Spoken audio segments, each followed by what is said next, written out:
ওখানে একটা দুটো পঞ্চায়েত এবার বিজেপি জিতেছে, কিন্তু জিতলেও কী আছে, বিজেপি ইয়ে আছে, প্রধান হয়েছে, বা লোকে তো বলতেই চাচ্ছে না কীভাবে জিতছে। আমি বুঝতে পারছি, দেখতে হবে, কাজগুলো করে দেবো। বিধায়ককে নয়, ভরসা মেয়র। ডাবগ্রাম ২ নম্বর অঞ্চল থেকে ফোন করে এমনটাই জানালেন এক বাসিন্দা। সমস্যার সমাধানের আশ্বাসও দিলেন মেয়র গৌতম দেব।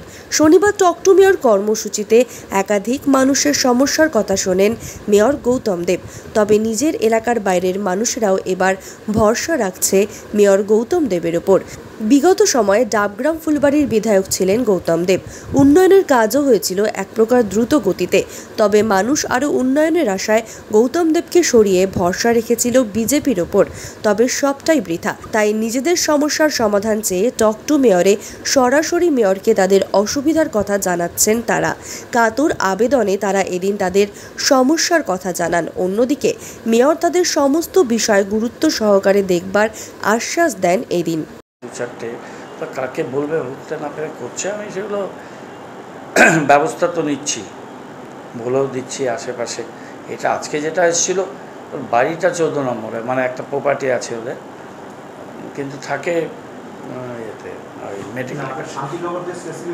শান্তিনগর থেকে এসছি, শান্তিনগর, ওটা ডাবগ্রাম 2। ওরা কাউকে বলতেই চাচ্ছে না। ওখানে তো 10 বছর ছিলাম আমি, ওই পার্টিকুলার জোন, ওখানে একটা দুটো পঞ্চায়েত এবার বিজেপি জিতেছে, কিন্তু জিতলেও কী আছে, বিজেপি ইয়ে আছে, প্রধান হয়েছে, বা লোকে তো বলতেই চাচ্ছে না কীভাবে জিতছে। আমি বুঝতে পারছি, দেখতে হবে, কাজগুলো করে দেবো। নাগরিক সমস্যা আসছে, দেখছি, ওটা লোকজন আমাদের প্রতি আস্থা আছে দেখেই বলছে, না হলে কেন বলবো।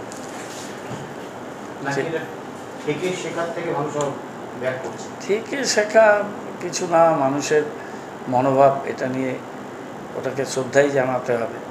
আমাদেরও নিশ্চয়ই কিছু গাফিলতি আছে, যার জন্য আমরা পুরো কনফিডেন্স জায়গায় জায়গায় হয়তো পাইনি।